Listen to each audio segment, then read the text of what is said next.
दिवंगत कॉम्रेड गोविंद पानसरे यांनी 1988 मध्ये लिहिलेल्या शिवाजी कोण होता या चर्चित पुस्तकाच्या शीर्षकातील शिवाजी या एकेरी उल्लेखावरून शिवसेनेचे बुलढाण्याचे आमदार संजय गायकवाड यांनी प्रकाशक प्रशांत आंबी यांना फोन करून अश्लील शिवीगाळ केली होती। याशिवाय याच पुस्तकाच्या विषयावरून प्रकाशकांना त्यांनी गायकवाड यांनी जीवे मारण्याची धमकी दिली असल्याने सध्या हा वाद महाराष्ट्रात चांगलाच तापलाय। या सर्व पार्श्वभूमीवर मंगळवारी म्हणजे आज 28 एप्रिल रोजी आमदार संजय गायकवाड यांच्या बुलढाण्यातील निवासस्थानासमोर या पुस्तकाचं जाहीर वाचन करण्याचं एक आयोजन आंबी यांच्याकडून करण्यात आलं होतं। मात्र त्यापूर्वीच बुलढाणा पोलिसांनी प्रकाशक प्रशांत आंबी यांना जिल्ह्याच्या हद्दीत प्रवेश करताच ताब्यात घेतलं आणि त्यांना स्थानबद्ध केलं। सध्या त्यांना अज्ञात स्थळी ठेवण्यात आल्याची माहिती पोलिसांकडून देण्यात आली आहे। आंबी यांना जिल्ह्याच्या हद्दीवरच अडवलं असलं तरी बुलढाण्यात आज सकाळपासून मोठ्या प्रमाणात सीपीआयचे कार्यकर्ते हातात गोविंद पानसरेंची प्रतिमा घेऊन पुस्तकं घेऊन तिथे उपस्थित होते।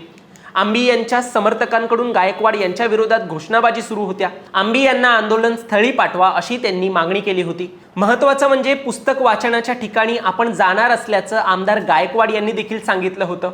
मंगळवारी पत्रकार परिषद घेऊन गायकवाड यांनी आपली भूमिका पुन्हा मांडली। ते म्हणाले, आम्ही पुस्तक वाचनाला जाऊ, खाली बसू आणि विनयशीलतेने ऐकू।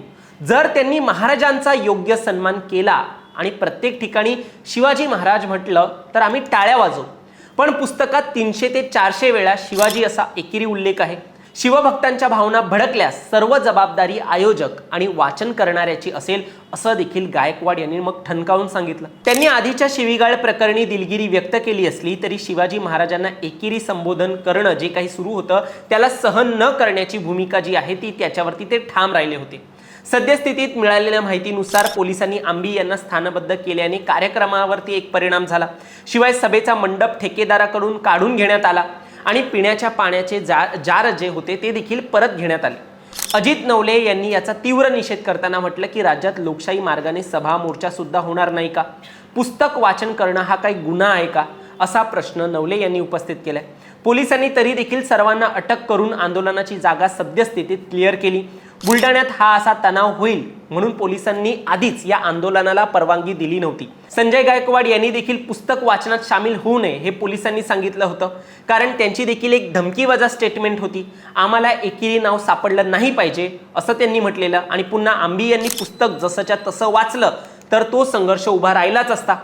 सदर घटना आज पुरती शांत झाली आहे। मात्र तुम्हाला या सगळ्यावर काय वाटतं? तुमचं मत देखील आम्हाला कमेंटमध्ये सांगा आणि असेच राजकीय घडामोडी पाहण्यासाठी सबस्क्राईब करा प्राईम टाईम महाराष्ट्राला। धन्यवाद।